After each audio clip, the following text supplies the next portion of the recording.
Kaixo eta ongi etorriak saio berri batera, gaur apirilak 10, osteguna, elkarrizketa bakarra izango dugu.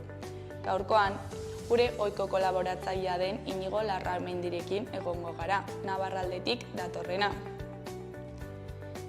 Inigorekin 3 gai jorratuko ditugu, alde batetik Astigarragan egindako ekitaldien balorazio orokorra egingo dugu.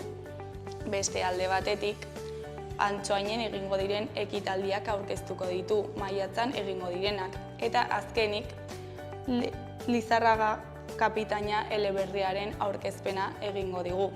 Baina honekin hasi baino lehen, goazen gure betiko edukia ikustera.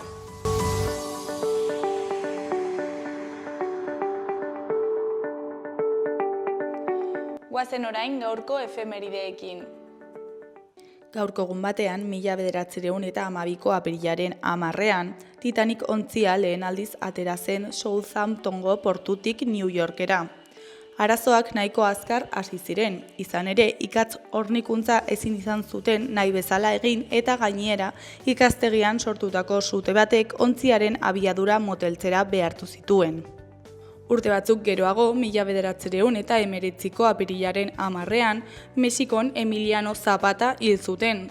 Nekazari familia batean jaioa, lurrak nekazarientzat zirela defendatu zuen. Nekazaritza erreforma aldarrikatuz hegoaldeko armada askatzailea osatu zuen, Mexikoko iraultzaren hasieran. Bilera batera zioala sinestaratzita, 10 hil zuten. Egun berean baina 1987ko apirilaren 10ean, Picassoren Gernika artelana Gernikara eramateko eskatuz kateatu ziren Madrilen zenbait gernikar. Hiri hartako Cason del Buen Retiro eraikinaren aurrean egin zuten, bertan baitzeukaten obra. Beste talde bat eraikinaren barruan itxi zen. Gernikako bombardaketaren 30. urteurrena baliatu zuten ekintza gauzatzeko. Eta bukatzeko 1988ko apirilaren 10ean, Ostiral Santuko hitzarmena sinatu zuten Irlanda iparraldeko alderdi ia guztiek, eta Londreseko eta Dublingo gobernuek. Honen bestez, Ipar Irlandako gatazka politikoa beste fase batean sartu zen.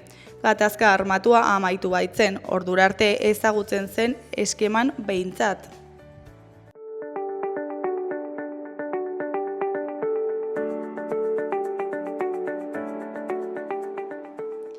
Errepasatu dezagun aste honetarako agenda. Ostegunean literatura unibertsala euskaraz izeneko mahai ingurua egongo da San Frantziskoko liburutegian. Literatura unibertsala euskaraz mahai inguruan parte hartuko dute Arkaitz Kanok eta Isabel Etxeberriak, eta Ima Erreak gidatuko du. San Frantzisko liburutegian arratsaldeko 6:30. Larun batean, alde batetik Jus Larrotzako Zibiboxean arratsaldeko 6etan museoaren zaindariak izeneko animazioa egongo da. Beste alde batetik Zabalguneko Zibiboxean goizeko 12etan ipuinak kontatuko ditu Maitane Perezek. Mundutik bidaiatzea eta istorioak entzutea, hori da Marianelak gehien maite duena. Entzun eta kontatu, kontatu eta entzun. Urrutietako istorioak leku berrietara eramatea eta pertsonek elkar hobeto ulertzen laguntzea. Mundua leku eskuzabalago eta irekiago bat izateko. Goazen elkarrekin bidaiatzera.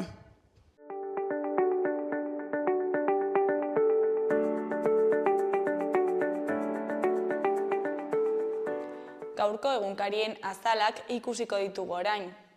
Diario de Notiziasen titular nagusian, Trumpek 80 eguneko etenaldia egin du herrialde gehienen mugasarietan. Errepresaliarik hartu ez duten estatuentzako tasak 10% jaitsi ditu, Europako batasuna barne. Txinarekiko tentsioak gora egin du, eta tasa 125%ra igo da. Trumpek barre egiten die negoziatzea eskatzen diotenei, ipurdian musu ematen didate.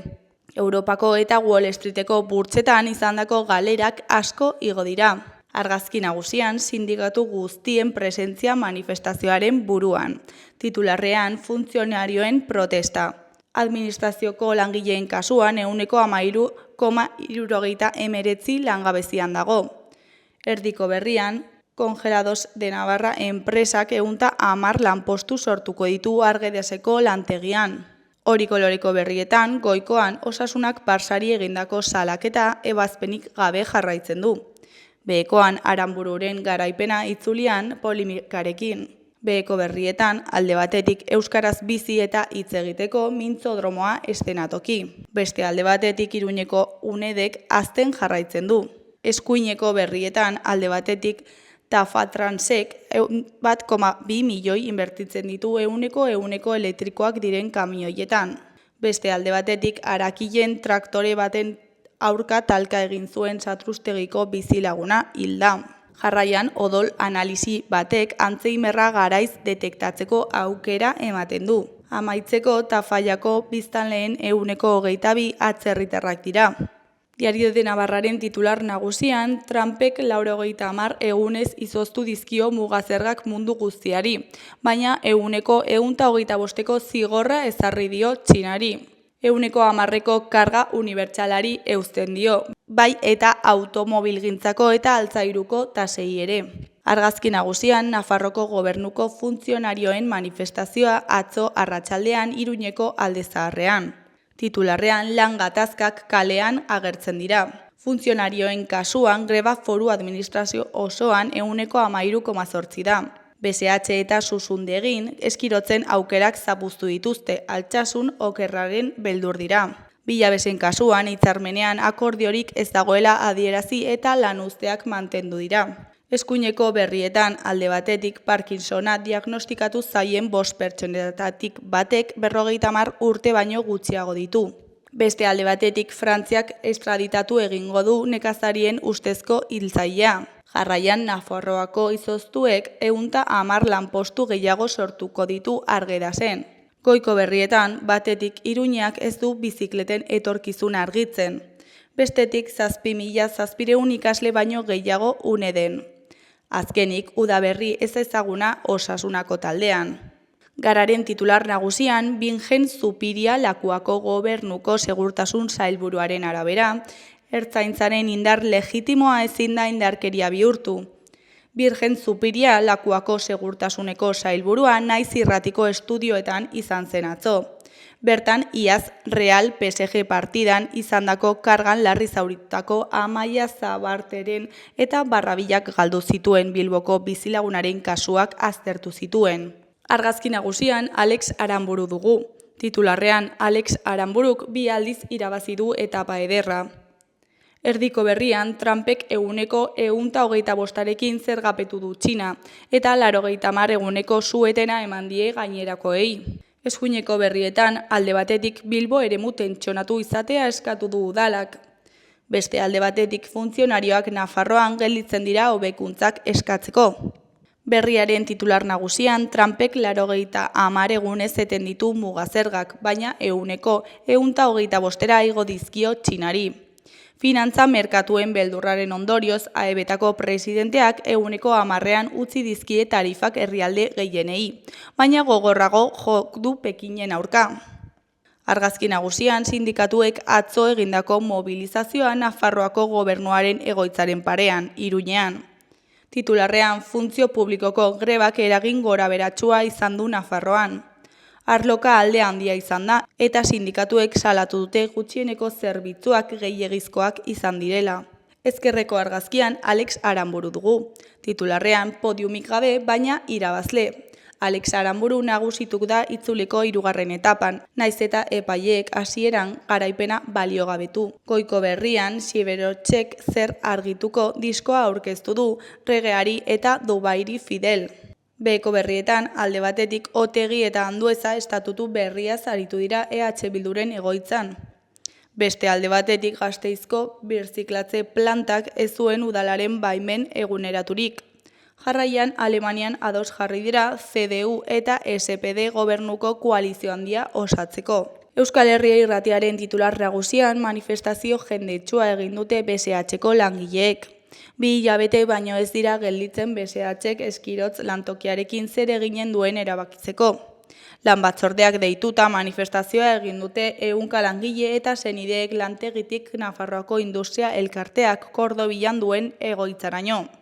Handu BSH-ko zuzendariak bulegoa eta eskatu diote langileen ahotsa entzun eta irtenbide egokiak mahai gainean jartzeko. Ostiralean langileen ordezkariek bilerak dituzte Madrilen. Lan ministerioan lehena, ekonomiakoan bigarrena. Eskuineko berrietan, goikoan, Sanferminetan bilabesak gelditzeko prest dira langileak haien aldarrikapenei entzuten ez bazaie. Iruñeko mankomunitatearen egoitzaraino manifestazio egin dute lan hitzarmen eta lan baldintza duinen aldarrikapenean. Ez dugu ez da komunera joateko denbora ez tokirik ere, azaldu du Euskal Herria Irratian gidarietako batek. Behekoan kazetaria behar du Euskal Herria Irratiak. Euskal Herria Irratiak kazetaria behar du lanaldi osoan jarduteko. Ahozko eta idatzizko goi mailako euskara duena eta irratiko esatari zein webgunean aritzeko trebetasuna duena. Horrenbestez tokiko eta euskarazko komunikabide batean lan egin nahi baduzu, bidali kurrikuluma admin@euskalherria.eus helbidera maiatzaren 4 baino lehen.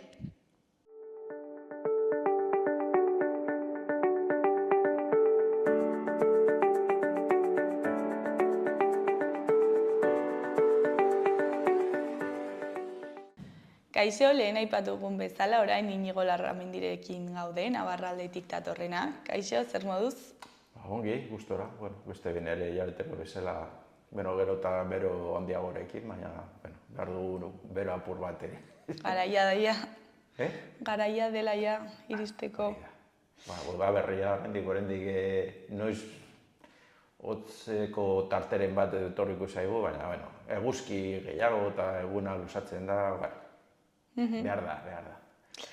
Era, aurreko larun batean, bostean, Astigarragan egon zineten, ezta? Eta zer moduz joan zen?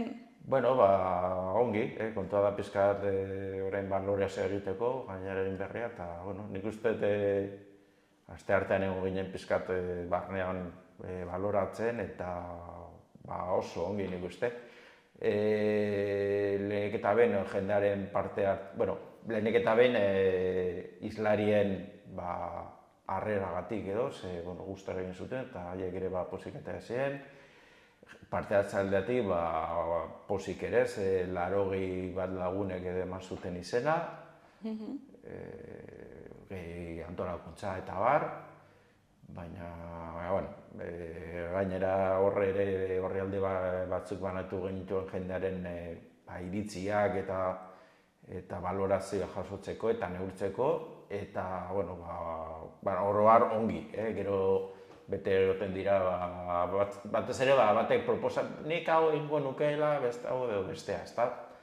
Norbera dauzkalako bere gustoko duena, eta edo ez gustoko ez duena, baina kritikarik ezen egon, eta puntuazioetan eta iritzietan oso iritzi onak. Nik uste, hori, sorgina izaren gaiai, ikusten dugu oso gai erakargarria dela jendearentzat. Batez ere, lehenik eta ben, jendeak ezagutzen duen gaia badelako, beste gai batzuk badira, agian interesgarriak izan ditezkena, baina arazo izan daiteke jendeak ez dakila ezer. Orduan horrekin ere, zaila da agian jendea erakartzea, ezta?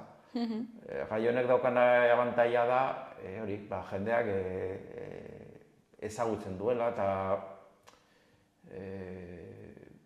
nolabait esateko mugituta edo eragiten diola gai hau, ezta? Ulertzen du baduela zerikusirik gai honekiko, bai errepresentanteagatik, oso bereziki emakumeak izan zirelako gehien bat zapaldutakoak eta baina oro har jendeari interesatzen zaio eta hori, eta gero lagundu zuten lehenik eta behin Astigarragako udalak, gora egun zire alkatea eta zinegotzi, ez dakit kultur zinegotzea den, baina Naroa del Orden, zinegotzea dana, eta alkatea da Xabier Urdangarin, uste dut, Astigarragako alkatea eta Eusko Ikaskuntza ere lagundu zigun, hor egon zen Zelai Nikolas eta hitz batzuk ere bota zituen. Eta, gero haien gandik jaso dugun erantzuna, ona izan da, eta pozik geratu dira emaitzarekin. Beraz, pozik, beti bakizu, beti edo ze gauza egiten duzula lan bat egiten da atzean, eta gero erantzunago da, edo, alde horretatik pozik gaude, eta gainera ikusten dugu gai interesgarria da beste leku askotara eramateko, eta gero esan da hor badaude airean gestio batzuk, ze zehazten den, zer ez, baina, haus-haukoa funtzionatzen badin badu, nik uste dut esan daitekele gai bat, norbaitek orain YouTubeen jarri dugu ere, streamingen eman genuen, eta apur bat prestatu behar dugu pizkat ikusgarriago egiteko, erosoago ikusteko, baina hori egiten dugunean ere zabalduko dugu gehiago, eta aukera egongo da hori egin zena YouTubeen ere ikusteko. Eta, nik uste agian, egon daitekela jende gehiago ez dakit beste herrietan edo beste tokietan, gaia interesgarri ikusten duena, eta agian bere herrian ez agian jardunaldi oso bat, orain komentatuko dugun beste gauza bat. Baina, erreza dela formato hau, sinpleagoa edo osatuagoa edo zein herritara eramateko. Orduan, egindakoaren pozik, parte hartu zutena pozik, eta horrek ere lasatzen gaitu. Eta, esan dakoa, orain hildo ne jarraitzen duen. Hor daukagu, orain komentatuko dugun beste bigarren urratz bat, baina nik uste gehiago etorriko direla. Joan gora, hilabete komentatzen. Eta orain maiatzerako zer daukagu? Hori da, eta hori da orain pizkat horregatu duena, ja Astigarragakoa amaituta, baina,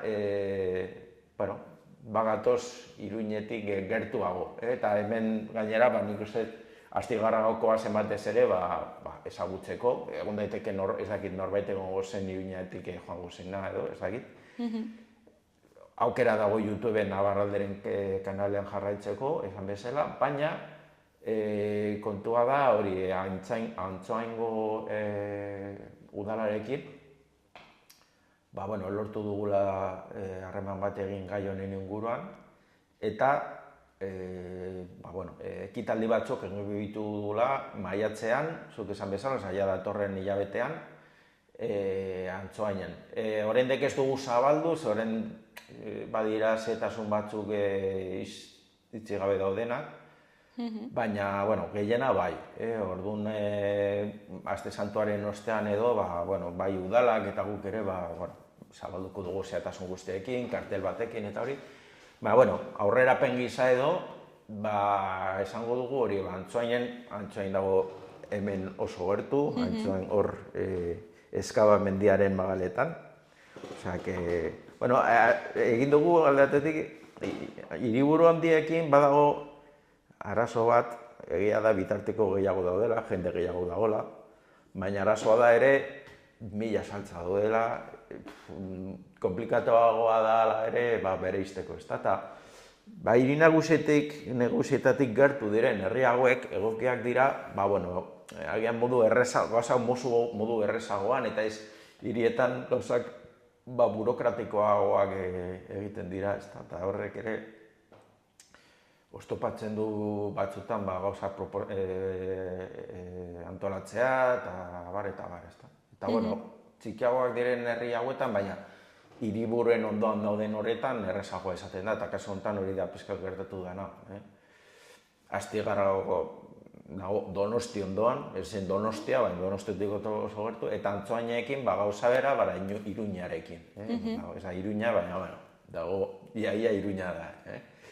Eta programa da, Astigarragakoaren antzekoa apur bat sinpleagoa, badauzka nik esango nukeen hiru ekintza edo hiru atal. Lehenengoa eta da beti erabiltzen dugun oinarria da gai honen inguruko erakusketa bat, 17 panelez osatutakoa. Ja joan den urtean estrenatu genuen Auritzen, Arabako Korrez herrira ere eraman genuen, eta aurten Astigarraga, orain Antsoain. Osea, gaia berdina da, ez? Hori da, gaia da, 1525ko Sorgine iza, Nafarroko Pirinioetan, eta, paiketarik ezagunena Auritzen gertatu zen. Gaia da hori. Bueno, finan da itzakia ere, ez soilik gertakizun honetaz hitz egiteko, baizik eta hori, sorginei aipatzen dut eta ez sorginkeria, ez.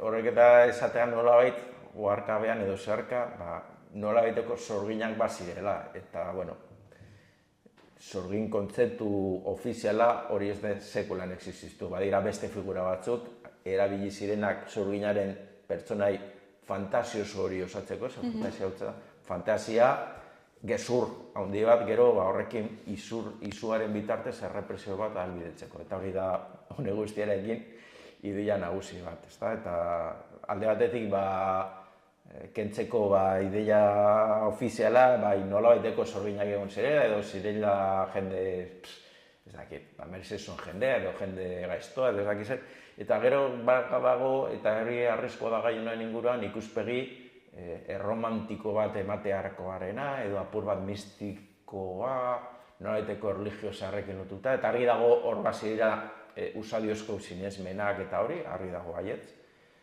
Baina gaiak romantizismo gutxireko ematen du, da oso gai latza, eta nik bete esaten dut adibide gisa hori ulertzeko, ezta? Agian, oraindik ere, gure inauterietan edo,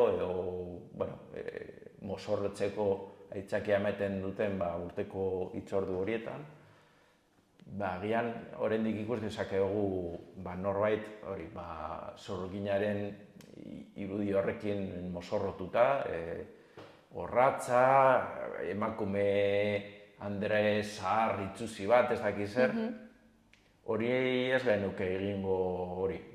Judioa baldin badira, Holokaustoko garaiko gatibu horrelako batekin, edo orain Gazan pareatzen ari diren lagun baten mozorrarekin. Horrekin ez genuke barre egingo, ez da? Dugulako errespetatu behar den gauza badala eta honekin da gauza bera. Badago joera, argi dago hori errepresioa izan zela eta hori, baina jende bitxia zen, zinezkeri erromantiko horiekin, eta ez hau oso kontu latza zen, errepresio sozial oso bat izan zen, eta hori nahi dugu gure herriaren memorian errotu edo finkatu. Hori da helburu nagusia. Eta hori da erakusketa horren gaia, erakusketa ikusgai printzipioz adostu duguna izan da ikusgai jartzea apirilaren 28-tik maiatzaren 13-ra printzipioz. Agian, izan bezala, dena dago pizkat behin-behinean, baina, Eta non izango da? Barkatu? Non izango da? Printzipioz, uste dut, idoki izan daiteke, idoki edo idaki ez du goratzen. Da, uste dela polikiro, ez nahi zegoen, uste dela polikiro aldegeo bat edo alko zero zer. Idaki. Idaki, hori da, idaki. Mila esker. Printzipioz hor badago hol delako bat, delako zerbait, eta proposamena printzipioz da hor jartzea. Esan bezala, udalak dena zazten didanean, zabalduko dugu. Printzipioz zionik hortik dijo proposamena. Hori da lehenengo ardatza, beti oinarria da erakusketa, eta gero kontua da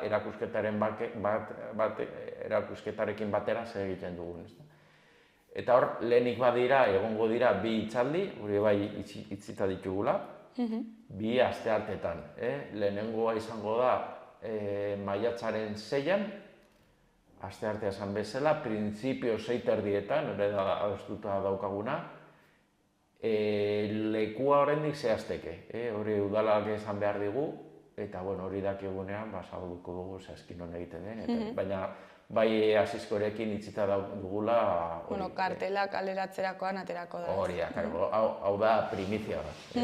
Baina gero, azte santuaren bueltan edo, zetasun guztiak egitzea espero dut, eta kartel bat osatuko dugu, udalak ere bere sareetan bideetan zabalduko dugu, eta ez da gehiagi aldenduko esaten nahi zen honetatik. Orduan, esan dakoa, erakusketa gero, bi hitzaldi esan dute Asiskorena, maiatzaren 6-an asteartean, eta hurrengo asteartean, 13-an, 6:30 ere, eta udalak esaten dugun lekuan, hor amaia nagusia arituko zaigu. Asisko urmenetak gutxo gara zuenik errepikatuko du gutxo gara. Astigarragan egon manziun hitzaldia. Berez horre egiten duena da, eta horre Astigarragan agertu zen kontu bat eta interesgarria badago.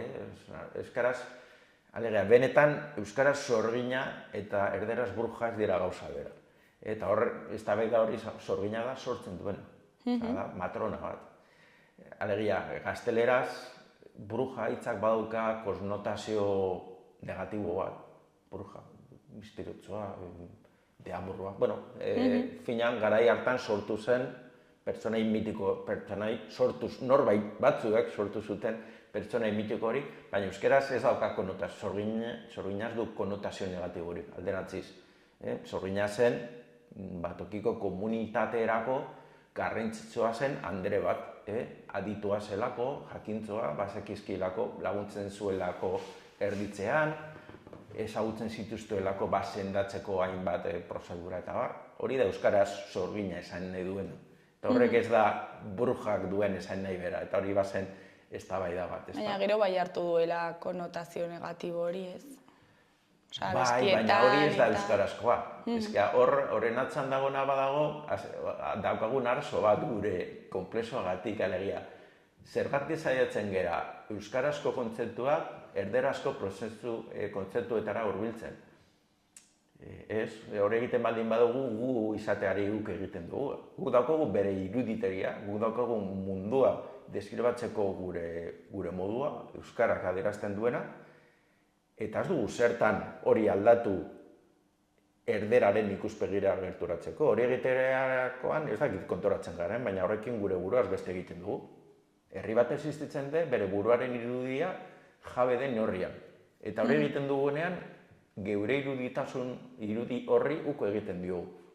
Eta eztabaida hori oso mamitsua da, hor usten dugu, baina ikusten dugun bezala hori, badagai interesgarria hortik tiraka, ostras, gai asko ateratzen, eta gogoeta asko ateratzen zaizkugu, ezta? Eskotan gertatzen zaigu, Euskalduna eta basko dago zabera? Ez. Euskalduna, bueno, ez nire usatuko horrekin. Esan nahi dut, Euskaldun hitza adierazteko moduan dago Euskal ikuskera bat.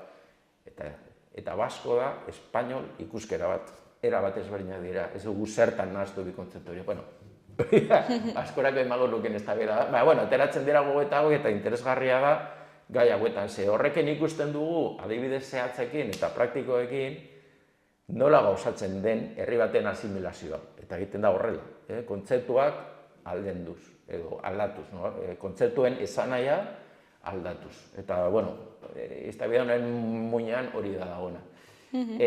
Bueno, esaten nahi nintzen, hori, lehenengo hitzaldia Asiskoren izango dela, eta Asiskok egingo duena da, hori, sorginaren irudi edo kontzeptu hori bezeraiki. Badago gogoeta bat plazaratzen dugu, zein da gaur gure memorian, gure iruditerian daukagun kontzeptu horren irudia, definizioa, eta, bueno, berak egiten duena da, datuekin esatea, hori deseraiki behar dugula. Geure kontzeptu horren geurea den esanahia eta iruditeria landu behar dugula. Eta berak egiten du proposamen batzuk horretarako. Badoa esan dudan hildo hortatik, gure irudiaren jabe izatea, hori da buru jabe izatea. Hori da lehenengo hitzaldia, eta handik astebetera esan dudan bezala, 13an hori maila nagusia. Eta, bueno, finan amaia nuzeak bereziki, landu du Andreen edo emakumeen ikuspegitik, nola garai hartan, esanguratxoa da, nola dagoen atzera pausuna barmen bat, nomet esateko, batez ere emakumearen edo emakumeen parte hartzea sozialean, nomet esateko, represio. Batez ere plazara ateratzeko orduan argi dago garai hartako emakumei toki asko kendu zitzazkiela eta murriztu zela beren parte hartzea gizartean eta hor ere badagoela nola ez genero ikuspegitik ikusteko hausnarketa sakona gai honen inguruan, ezta? Eta ez dakit izenburu zehatza ez dakit oraindik, Baina, bueno, horren inguruan itzengo dugu Amaia Nagusiak. Liburu interesgarri batzuk atera ditu honekin, zanartzea gabe, hori, gehiago genero ikuspegitik gai hau aztertzeko pista batzuk emango dizkigu, ezta? Hori da bigarren ardatza, erakusketa, bi hitzaldi hauek. Eta gero, egongo dira, eta nire egokito zait hori egitea, bi bizita gidatu, printzipioz ikasleekin. Hori udala ari da gestioak egiten, egunak ere ez dakizkigu hendik. Hori ez da printzipioz proposamen zabala izango, baizik eta esan baka, ikasle gela batzuei, edo, udalak esango digu, baina printzipioz hitz egin daukaguna da, inguruko ikasle edo ikastetxe edo ikastolei, bizita gidatu pare bat ematea erakusketari. Orduan, esan bezala hori, apirila mailera, baina berezekin maiatzean, antzoainen, esan bezala, Iruñetik oso gertu, adi egon, Iruñeko jendea, eta hori proposamena erakusketa ikusteko. Gainera, gauza bat, gaztu zaite esatea, erakusketarekin batera, erakusketa esan bezala dira 17 panel, euskeraz, gazteleraz eta frantsesez. Eta egin ditugu liburuzka batzuk panel horien irudi eta testuekin. Alegia, erakusketa da testu horiek irakurtzea, baina asko ziruenik esango dut, irakurtzen du, baina gustatuko litzaidake informazio hau eramatea, ezta? Eta aukera hori egongo da, liburuzka batzuk atera ditugu, 5 eurotan edo salduta, aukera egongo da erakusketa bera, ez panelak, baina bai paperezko formatuan itzera eramateko. Hori egin dugu, eta nik uste hori ongi salduko dela. Kontua da, zirenik batez ere gu bertan gaudenean saldu ahal izango dugula, baina jakin dezala jendeak aukera hori egongo dela. Eta hori da eskuartean daukagun bigarren aukera. Eta hori airean badaude beste batzuk, baina hori zazten den. Komentatuko dugu horrengo hilabetean. Aristen esan da bezala, nik uste gai interesgarria dela, eta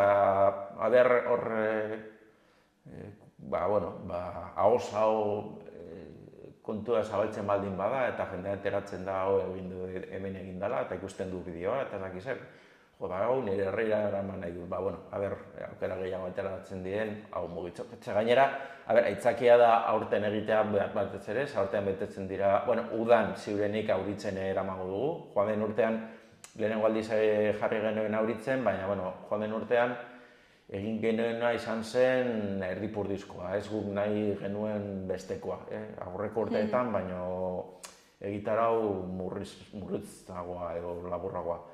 Baina, printzipioz dena espero bezala joan ezkero, aurte kontrakoa izango da. Udalak badakite ekainean auritzeko udalak zehozer berezi egingo duela gai honekin. Ekainean, justu ekainaren 19an betetzen dira, egun hortan egon zen auritzen, epaiketa baino gehiago, azoka eguna zen, jendez gainezka zegoen herria, eta justu egun hortan, 4 emakume eta gizonezko bat errezuten auritzen, jende horrean. Helburua zen, jendea ikustea, jendeari irakastea, zintxo portatzen ez baldin bazarete, badakizu ezer datorren. Eta hori da beste ideia interesgarri bat, honekin guztiarekin nahi zuena zen, gizartea adoktrinatu. Eta honen inguruan, baduelak ekaina zer egingo du, eta gu zehaztu behar dugu, baina zirenik abuztuan erakusketare eramango dugu, eta jardunaldi zabal bat ere egingo dugu, zehaztu behar dugu, baina, esan bezala, aurten baitugu gauzak, eta aukera baldin badago, zirenik datorren urtean, gian horrendik jarraituko dugu gaiarekin, aukera egongo dela, ikusteko edo leku gehiagotara eramateko edo denolakoa. Aukera hona da ere aurten egitea ez, aurte horrena... Aurten da batez ere, noletez ego pilota botatzea, ezta? Eta gero ja inertziatzen baldin badu, segi da dira. Primeran, eta gero hirugarren gai bat ekarri duzu, ezta? Hori da, justu, nobedade bat atera berri duguna. Normalean liburu edo nobedade gehienak ateratzen dira oro har. Eso jo du. Aste azkenean, ze bueno, hor Durango dago, eta Durango da, bueno, denok goaz Durangora, dena Durangorako, eta gero Durango gaude, denok pilatuta, baina, bueno, gure Euskal Herri honetan, ba, hortan gaude, ezta. Bueno, dena den, buskat, aurten dinamika hortatik apur bat atera gera. Eta, bueno, liburu, kontua da, liburu berri bat argitaratu berri dugula. Eta da, bueno, jakinaraztea. Liburua, bueno, salgai dago, baina orain komentatu duko dut nolatan oraingoz. Liburua da eleberri bat, da eleberri historiko bat, baina datu historiko zehatzetan oinarriturik. Sentatu dago pertsonai zehatz baten, Luis Lizarraga kapitaina. Eta zeune pentsatuko duzen, Luis Lizarraga, nor hostias den. Ez duzu ezagutzen. Nik ere ez nuen ezagutzen. Ni banekien, bueno, hori, liburu potolo historiko horiek irakurrita aipatzen dela, ezta? Nafarroako konkista gara, 1512 eta hurrengo 15 urte horietan egon zen tirabira konkista eta gorroka horietan guztietan, independiente azke zen Nafarroa konkistatzeko, Espainia edo Gaztela eta Aragoiko koroen aldetik. Bueno, oraipatzen dira izen zehaz batzuk, horren kontra nabarmen egin zutenak. Ezagunena hortan agian da Jaime Vela de Medrano, Amaiurgo Gazteluko buruzagia edo tenente edo nagusia zena. Bueno, apur bat ezaguna ere bada Lizarra herrian edo liderra edo buru Nafarroa independentzien defentsaren buru zen Juan Ramírez de Baquedano, Amezkoakoa zena, horiek dira apur bat ezagunenak. Eta gero, Francisco Xabierren familia ere, jasotarrak zirena, hor ziren ere. Eta gero, liburuetan aipatzen dira beste batzuk, baina gainetik erakurtzen duzu liburua eta esaten dute Oiokitarrak, Sancho de Illesas, izen batzuk, irakurtzen dituzu, Auskal Horrek izango diren horiek, ez da. Eta hor, behin da baino gehiago aipatzen zen bat zen Luis de Lizarraga hau. Baina, bueno, Auskalo. Eta, bueno, kontua da, liburu honen egilea da Juan Luis Larraza, hau izan zen Nafarroako ikastoteetako lehendakaria, bere garaian. Alegia, bueno, ikastoletan aritu dela lanean, eta gero jubilatu zen, eta, bueno, lehenik idatzi zuen ikastolen historia bat, izen buru zertzaz dugu beratzen, baina, bueno, ikastolen historia bat, nolait esateko. Eta gero, joan den urtean, edo duela 2 urte, sartu zen ja, bera jakin dugu zerante, baina, bueno, sartu zen, lehenik, bera etxarria nazgoa, etxarritarra, Sakana eskualdekoa, eta sartu zen, bertako historiaren pasarte baten, eta horrekin, eleberri bat idatzi zuen, nola dizena, Bernoa. Bernoa da, Sakana eta Goierri, Gipuzkoako Goierri lotzen dituen galtzada bat.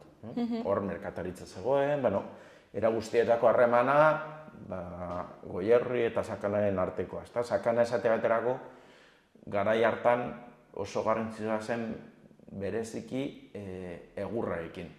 Hor, esate baterako, ontzigintzarako, eta pentsatu behar dugu, ondorengo urteetan batez ere, Espainiar imperioaren itsasontzi gehienak edo nagusienak edo horietako asko gutxienez Euskal kostaldean egiten zirela eta horretarako egurra nonbaitetik atera behar zen eta horretarako arrobi nolait esateko edo errobi nolait esateko berezi oso garrantzitsua izan zen Sakana, aritzekin batez ere. Bueno, gai honen inguruan, hori lehenengo eleberri bat idatzi zuen, eta horren ikerketa lanetan topo egin zuen tipo honekin. Lizarraga oso ohiko abizena da Sakanan. Koikoetxea da beste bat, beste batzuk dira. Eta berrek zurrumurroa edo susmoa bat zeukan, agian hau, lotura eduki dezake nire herriarekin, ezta. Bueno, kontua da, ikertzearekin ziola, Peio Monteano ikerlaren laguntzan, Nafarroako artxibategi nagusia lan egiten duena, Eta, bueno, aurkitu zuten haren testamentua, eta beste baten kontrako prozesu judizial bat. Bueno, ez da informazio asko, baina, bueno, hor bat zegoen tipo honi buruzko informazio interesgarri batzuk. Esate baterako, bere emaztea, Joan Remire de Bakadenonen arreba zela, esate baterako, nola familia horiek zenitartekoak ziren, eta bere seme alaben izenak, eta beste datu batzuk, nola bere ondarea baitu zioten, amore eman zuelako, badirudi hil zela 1591 eta horrekin informazio gutxi bazen ere, baina hortik bazekien etxarrian zen eta Lizarrabengoa edo Lizarrengoa hori da etxarriko herriska bat gaur, eta hor bazituen bi herrietan jabetzak. Beraz, etxarriarra zen, etxarriarra nasekoa. Eta, datu horrekin, horrekin ezin duzu entzaigu edo saiakera oso bat osatu, baina berak egin duena da, datu horiek errealak direnak eta sustatua daudenak, hor zertatuko ditut, eta egingo duena da, ez dakidana, irudikatu.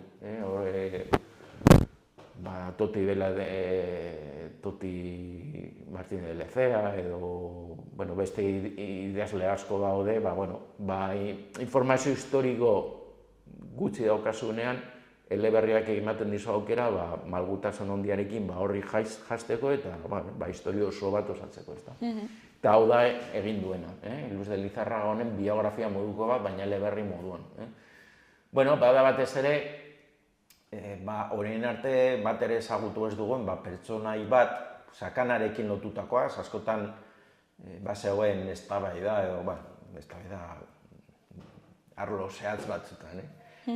Historiaren kontu honetan dabiltzanak, zirudien sakanan ez egoela inor, zerbait, eta sakana izan zen sarbidea, Espainiar Armada, sakanak sartu zen Iruñe arte, 1512. Eta ez zegoen inor, zegoen, kontua da, historia irabazleek idazten dutela, eta, beren kontra egiten dutenak, izabetzen dutela historiotik, ezta? Baina, badakigu horrer bazegoela, eta hori, aurre egin ziela Gaztelako eta Espainiako konkistatzailei, gero horren ondorioz bere familiaren ondarea baitu zutela, eta, finean da, orain arte, astuta genuen, orain, historian oroar oso boladan edo joeran dagoen, joera bat badala, hori, historia izkutua berreskuratu, edo historia ofizialean beti lagun edo pertsonai edo jende mota ezberdinak agertzen dira, eta badira finean gizarte osoaren ehuneko oso txiki bat. Agiretan, tamalez, historia ikertzeko agiretan oinarritu behar gara, baina nora agertzen da agirietan.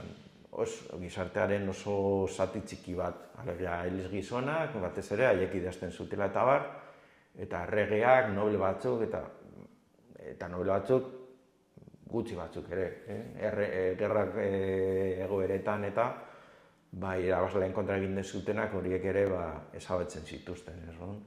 Hori, memoriaren berreskurapen hortan, hor badira hildo asko non hori gauzatu daitekeen, hau da horietako bat kasu hortan, Jose Luis Larraza honek proposatu digun, hori sakanako pertsonai bat erreala dana, orain arte ez ezaguna izan dana, baina batez ere, eta hori da, gure arbasoen duintasuna berriro ere erakusten duguna.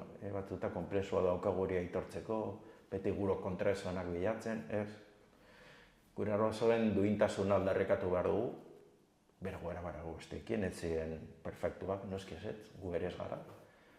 Baina haietako asko, halako egoeretan,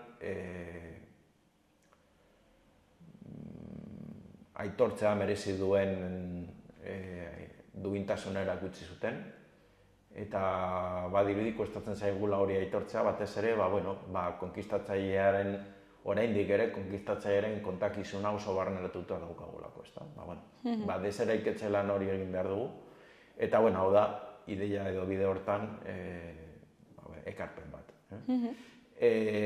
Aurkeztu genuen jadanik lehenik egin izan duguna da, lehenengo fase hortan batez ere sakanan zentratu.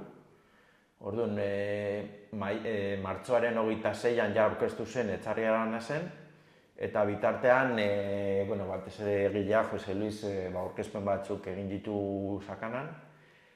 Momentu honetan, liburua, momentu honetan diot, apirilean zehar. Apirilean zehar, salgai egongo da oraindik soilik, aurkezpenetan, noski. Eta liburu dendei dagokienez, Altsasun, Arkatz liburu dendan, salgai egongo da, badago. Etxarrien bertan, Kaseta liburu dendan. Eta Iruñean, salgai dago jadanik, Kakitori ateratzen da. Karrikiri. Karrikiri, Kakitori da Gaztezko elkartean.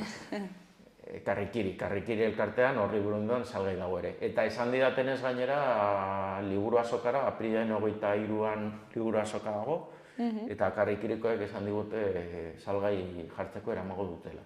Osea, momentuz, apirilean zehar, horiek izango dira saltzeko bideak, baina gero ja maiatzean, gure web orrialdean salgai jarriko dugu, elkarren bidez ere zabalduko dugu, eta baldin badira beste liburu dendak, estafetan ere jarriko dugu salgai. Izan dago, momentuz apirilean, pizkat sakanarekiko detaile gisa edo, hori, salgai aurkezpenetan. Aurkezpenak egingo dira, orain arte batez ere sakanaldean ari dira egiten, Etxarrin, Altsasun, Arbizun egin ziren, ez dakit gehiago dauden ingurutan. Iruñean egingo dugu zazpian, maiatzaren zazpian, uste dut dela asteazkena. Karrikirin, uste dut zazpietan dela, buruz adinez. Hori ere zabalduko dugu bere momentuan, baina norbait eleberri euskaraz egina dago. Eta, jarrituko dugu horrekin, baina, jakitea hori, nobedea atera dugula, 400 horri alde, 200 euro kostatzen du, eta, hemendik gai honetan interesaduen hori, gonbidapena botatzea, eta esan dauka, horren apirilean ere, apur bat murriztu dugula salmentarena, batez ere sakanan zentratzeko, Iruñean dena den Karrikirin salgai. Eta gero, esan dauka, maiatzetik aurrera, hori gure web orrialdean, edo elkarren, edo beste toki batzuetan, zabalik. Eta hori, jendeari proposamena egiteko, gure historiaren, fina gure zeregina tamalez, baina horrela izan behar du, da hori gure historiaren pasarte izkutu asko azalaraztea, tamalez gure historiaren hainbat pasarte mamitxo badira, ezagutzen ez dituguna, eta zen esan asko daukatenak, eta hau da beste bat. Norbait gai honetan interesatora baldin badago, gonbidatzen diogu irakurtzera, erostera, irakurtzera, eta gehiago ikostera, finean hori da helburua, gure burua, gure historia, gure burua, finean gu nor garen gehiago ikastera. Primeran, ja jorratu ditugu ekarri dituzun hiru gaiak. Eta, imaginatzen dut, Antsoaingo ekitaldien aurretik ona etorriko zarela, ez da? Bai, edo bitartean, ez dakit ikusiko dugu, esan bezala apirilean 28tik 13ra, segur, egiten baldin badugu zeila da astartea, agian 8an edo egiten baldin badugu, egongo dira justu bero-bero hor tartean. Gian ja kera egongo da lehenengo balorioa bat egiteko, horren ordura arte egitakoaz, baina egindakoaz, alde berean oraindik egun batzuk geratuko direnez eta maila nagusiaren hitzaldia horrengo denez, aukera egongo da gonbidapena oraindik egiteko. Zehaztuko dugu, baina bai. Eta programa eta egiko ditugu kartela, eta gian irudi batzuk, hori da, horrengoan Antsoaingoaz, Joan Antsoainera hori ikusteak merezi duela, benetan, nik uste joaten den jendea, gehien bat, kontua da, askotan gertatzen zaiguna, pentsatu egiten dugula hori ez, gai hau ja ezagutzen dut. Ostras, eta apur bat irakurtzen duzu edo, bueno, datu gehiago jartzen, ostras, badira gauza batzuk nik ez nekizkienak eta eragiten dutena ni hau beste era batera ikustea, ezta? Orduan, gai ezagutzen duzula uste izan da ere, bueno, merezi du joatea, ikustea eta hausnartzea, ze hori da helburua, gure jendeari, bueno, hausnarketa bat eragitea, ezta? Eta hor geratzen da gonbidapena. Eta horrengoan, bueno, komentatuko dugu eta ja xehetasun gehiagorekin hori. Bueno, mila esker beti bezala gurera etortzeagatik eta ea gara hurrengoan. Hori da, zuei esker gonbidatzeagatik eta esan dagoa. Joan datorren hilabetean, gero eta gehiago eta hobeto esaten bezala, bai? Primeran Inigo, mila esker. Zuri, venga, agur.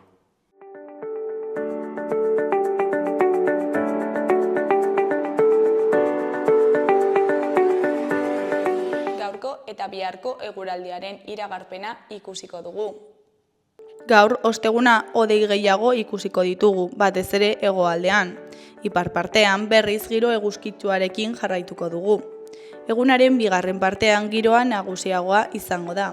Hodeiak ugarituko dira, iparraldera ere bai, eta zaparrada batzuk egin ditzake han-hemenka, batez ere barnealdean. Baina kostaldera ere iritsi litezke, bereziki gauean. Eki osagaiko haizea ibiliko da, hegoaldean hego-ekialdekoa ibiliko da eta indartu egingo da egunaren bigarren partean. Hegoaldeko eskualdeetan freskatzera egingo du, baina maximoak kostaldean pitxin bat igoko daitezke. Ostiralean hego-ekialdeko haizea indartsu ibiliko da eta temperaturan eragina izango du. Kantauri isurialdean igo egingo da eta hegoaldean berriz antzekoa edo apur bat baxuagoa izango da. Hasieran zerua hodei gutxirekin agertuko da, baina egunak aurrera egin ahala hegoaldetik hodeiak iristen joango dira eta arratsaldean zerua hodeitsu geratuko da. Baliteke egunaren amaieran zaparradaren bat egitean han-hemenka, bereziki hegoaldean. Lehen orduetan lainoa sor daiteke hegoaldean, bereziki Ebro ibarrean.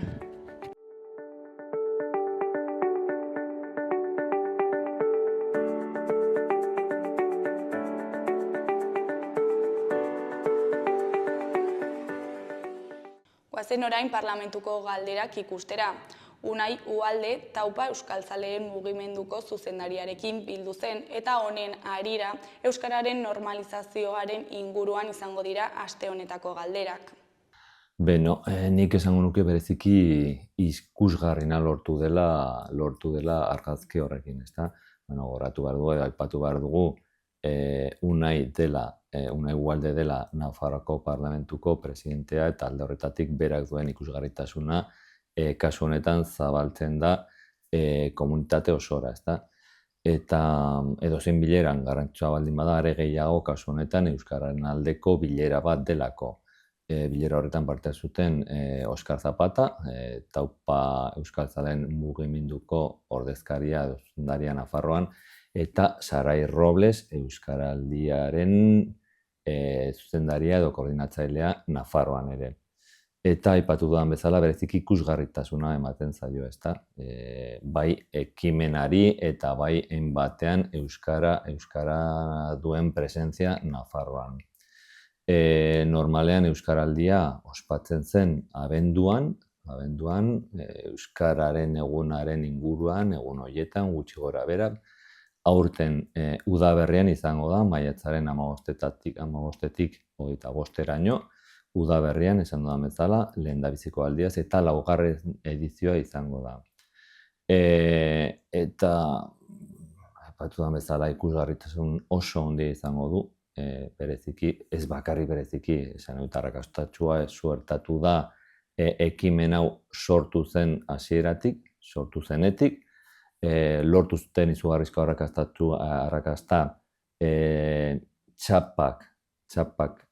txapekin, hor daude Belari Prest eta Obizi eta figura horiek izugarrizko arrakasta izan zuten jendearen artean eta horrexegatik mantendu dira, ezta.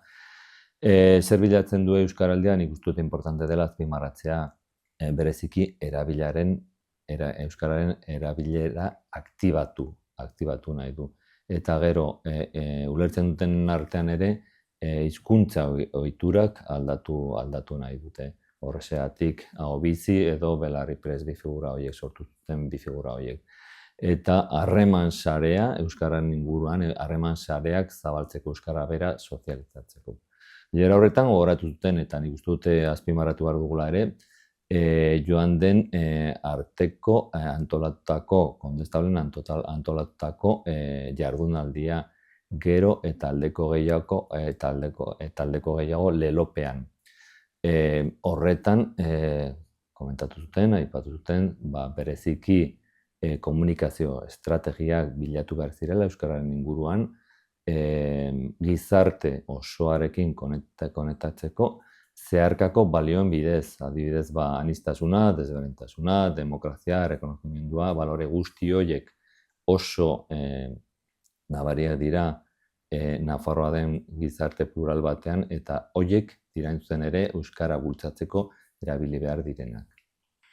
Okerrezpanago, bilera hori egin zen Euskaraldiaren 4. edizioa dela eta.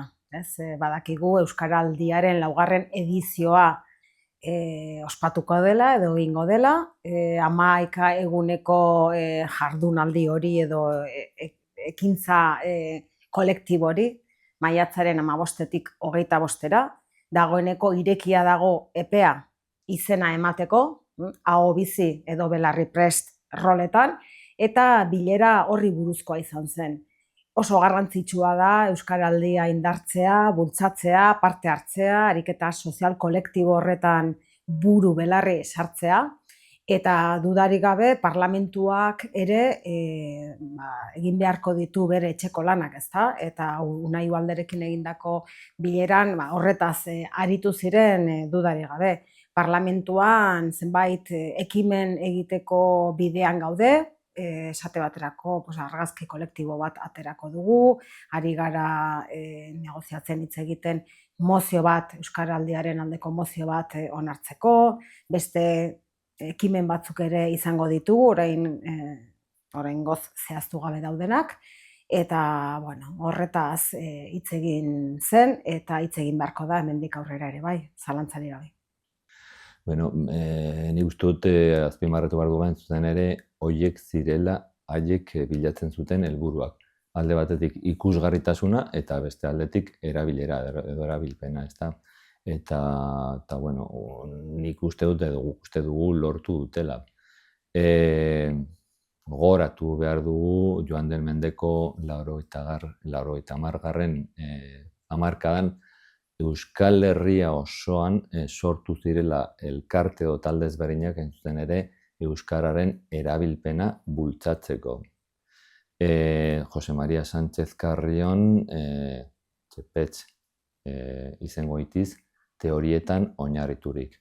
Berak bilatzen zuen erabilpena, hain zuzen ere garai hartan bizitzen diglosiaren egoerarekin bukatzeko.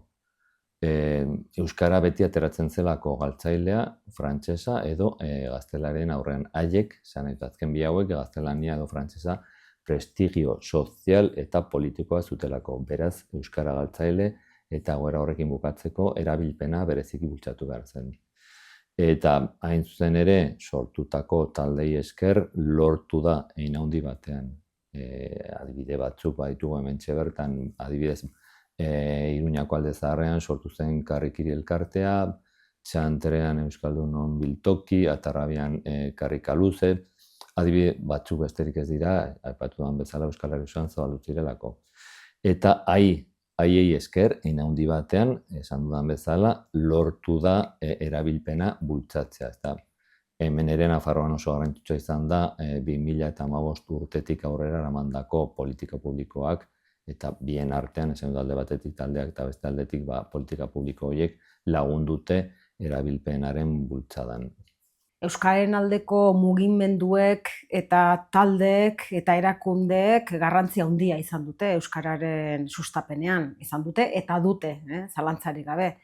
Zenbait elkarte eta organismo daude horretan, Euskararen Kontseilua, behatokia, Euskal Herrian euskaraz, eta oraintxe dugu taupa, taupa euskaltzaleen mugimendua izenekoa urtarrilean aurkeztu zen proiektu berritu hau.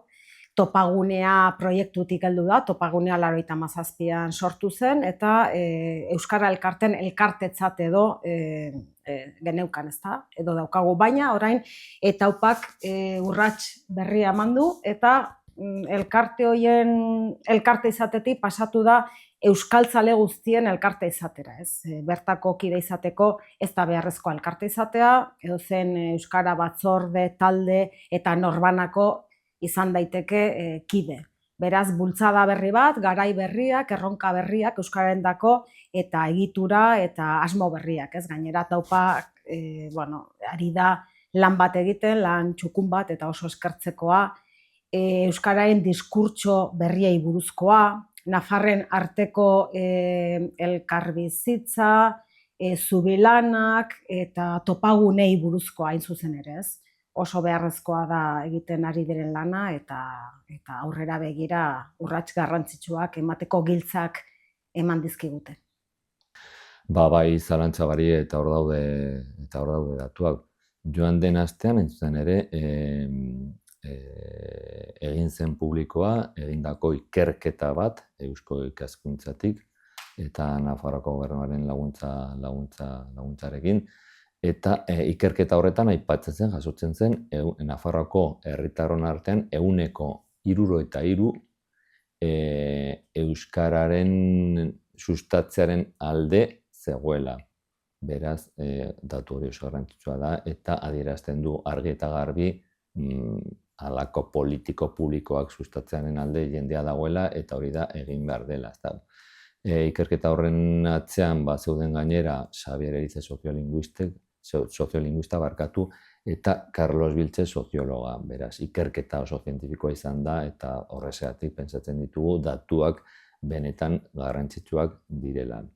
Eta aipatu dudan bezala horren atzean ere badaude 2015 urtetik aurrera emandako politiko publikoak bereziki euskararen erabilpena bultzatzeko arlo gainera ezberdinetan. Aurren artean, tailerrak antolatzen, gazten bereziki aisialdiaren arloan laguntzen, edo alfabetatzeko bereziki helduen artean doakuntza bilatzen, edo edabidentzako, eta hor zaudeta didezuek, Saloa, edo dago Euskal Herria Irratia, edo Hamaika Telebista, edabideak oso garrantzitsuak dira ere euskararen erabilpena bultzatzeko, eta hor daude eramandako politiko publika horiek. Beraz, garrantzitsuak izan dira, eta horiekin jarraitu behar dugu zalantza barik bereziki ikusten zemotako oldarraldia euskararen kontra ematen ari den azken aldi honetan toki ezberdinetatik. Euskal Herria Bilduk apustu irmoa egiten du euskararen sustapenaren alde, hori jakina da, eta beharrezkoa da gizartearekin, erakundeekin eta gainerako eragileekin batera aurrera jotzea eta urratsak ematea euskararen alde.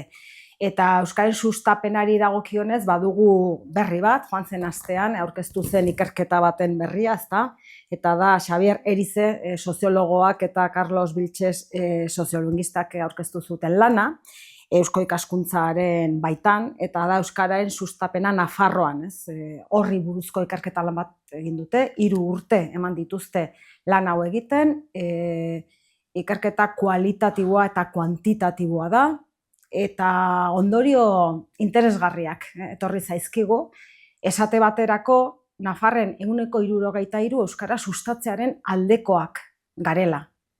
Beraz, batzutan estigma batzuk eta uste oker batzuk eta zabaltzen dira, baina ez Nafarren gehiengoa euskara sustatzearen alde gaude. Beraz, erronka garrantzitsua daukagu horretan, etorkizunari begira. Eta ikerketa honetan hainbat datu daude eta oso interesgarria dena, baina beste bat ateratzeagatik eta nabarmentzeagatik, Nafarren erdiak uste dugu administrazioak gehiago egin beharko lukela euskara sustatzeko. Beraz, bai administrazioan, osasungintzan, lan arloan, aisialdian, arlo guztietan euskara sustatu beharra dago eta tresna berriak jarri behar dira horretarako. Bai, gauzatxo bat, gauzatxo bi, kasu honetan datorren ostegunean osoko bilkuran, kontrolezkoa da osoko bilkura, hemen parlamentuan, eta bereziki azpimarratu nahi ditut bi galdera. Lehenengoa presidentarentzat izango da, lehendakarientzat, Txibitze lehendakarientzat, eta izango da beste komunitatei zorra kitatuko zaie, hori da behintzat plantatutako, eta jakin nahi dugu, aldetzen dugu, zen motako eragina izan dezakeen hemen Nafarroan. Montero barkatu ministra aipatu zuen ez duela bat ere eraginik izango, baina jakin nahi dugu, entzun nahi dugu hori Txibite presidentaren ahotik. Eta gero beste aldetik Dominguez konseilariari, osasun konseilariari galdetuko diogu ere, osasun lege berriari buruz gauzaren bat zen motako aurrerapausoak eman diren, aspalditik lantzen ari dira gai horrekin, eta jakin nahi dugu zein egoeran dagoen lege proiektu berri hori. EH Bildutik garrantzia handia ematen diogu desberdinen arteko elkarbizitzari, gizartean desberdintasun handiak daude, aniztasun handia dago, baina elkarbizitza beharrezkoa da. Eta probestuz gaur, apirilaren 8 dela, Ijito komunitatearen nazioarteko eguna, balio bat eman nahi diogu eta balorean jarri nahi dugu komunitate horrekin eta horrekiko daukagun zor historikoa, Penintsula Iberikoan duela 600 urte sartu zen komunitate hau, eta Nafarroan ere bai, Nafarroko erresuman, 10 urte barru beteko dira 6 mende Nafarroan Ijito komunitatea sartu zela. Beraz, elkarbizitza luzea daramagu, historia luzea, bide luzea egin dugu elkarrekin, baina oraindik desberdinkeria, arrazakeria eta diskriminazio zantzuak badaude, eta errealitate hori batzutan gordina da. Horregatik EH Bildutik gaurko eguna aprobetxatuta mozio bat prestatu dugu eta aurkeztu dugu, parlamentuan eztabaidatzeko, eskatzeko Nafarroko gobernuari egin dezala plan integral bat eta oso bat Ijito komunitatearekin daukagun zor hori kitatzeko.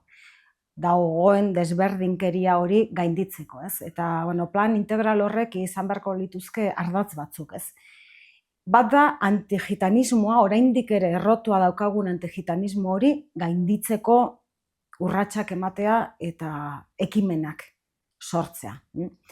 Bestetik, komunitate honen kultura eta izaera ezagutzeko plangintza bat, Uste dut asko dagoela ez ezagutzatik, eta distantziak sortzen direla ez dugulako komunitate horren kultura ongi ezagutzen. Eta ezagutzera eman beharko litzateke eta plan bat egin beharko litzateke horretarako. Bestetik, bermatu behar dugu Ijito komunitateak presentzia izatea gizartean eta gure instituzioetan. Oraindik hori ez da lortzen edo oso proportzio txikian, eta hori ere beharrezkoa da, Eta dudarik gabe, egin behar dira berdintasun politikak, Ijito komunitateak izan dezan aukera berdintasuna hezkuntzan, etxebizitzan, gizartean, eta beste arlo askotan, esate baterako osasun arloan, eta beste hainbatetan. Beraz, horren alde lan egiten jarraituko du.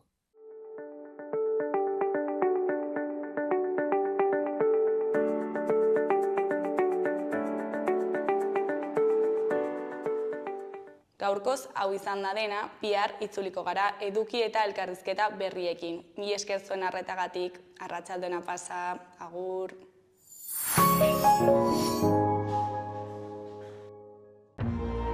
Gobierno de Navarra. Nafarroako gobernua.